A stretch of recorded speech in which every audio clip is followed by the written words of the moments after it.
आता पाहूयात विस्तृत बातमीपत्र। मिरज विधानसभा मतदारसंघातील भाजपाचे उमेदवार कामगार मंत्री सुरेश खाडे विजयी झाले।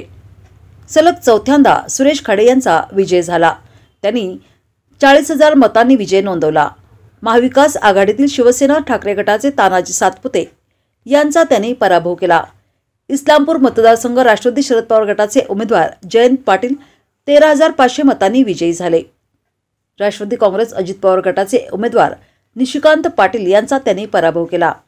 सांगली विधानसभा मतदारसंघातून भाजपाचे सुधीर गाडगीळ विजयी झाले। सुधीर गाडगीळ यांनी तिसऱ्यांदा विजय नोंदवत हॅट्रिक केली। सांगलीमध्ये सुधीर गाडगीळ यांनी 36,500 मताधिक्यांनी विजय मिळवला। त्यांनी काँग्रेसचे उमेदवार पृथ्वीराज पाटील यांचा पराभव केला। शिराळा मतदारसंघात राष्ट्रवादी शरद पवार गटाचे विद्यमान आमदार मानसिंगराव नाईक यांचा भाजपाचे सत्यजित देशमुख यांनी पराभव केला। पलूस कडेगाव विधानसभा मतदारसंघातून काँग्रेस उमेदवार विश्वजित कदम विजयी झाले। पलूस कडेगावमध्ये 28,000 मताधिक्य घेऊन विश्वजित कदम यांनी विजय मिळवला। त्यांनी भाजपचे उमेदवार संग्रामसिंग देशमुख यांचा पराभव केला। स्वर्गीय माजी गृहमंत्री आराराबा पाटील यांचे चिरंजीव रोहित पाटलांनी 28,000च्या मताधिक्याने विजय नोंदवला।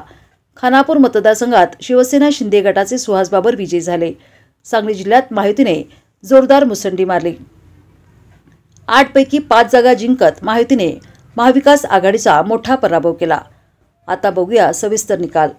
जत विधानसभा मतदारसंघातून भाजपाचे उमेदवार गोपीचंद पडळकर विजयी झाले। काँग्रेसचे विद्यमान आमदार विक्रम सावंत यांचा पडळकर यांनी पराभव केला। तब्बल 35,000चे मताधिक्य घेत पडळकर विजयी झाले।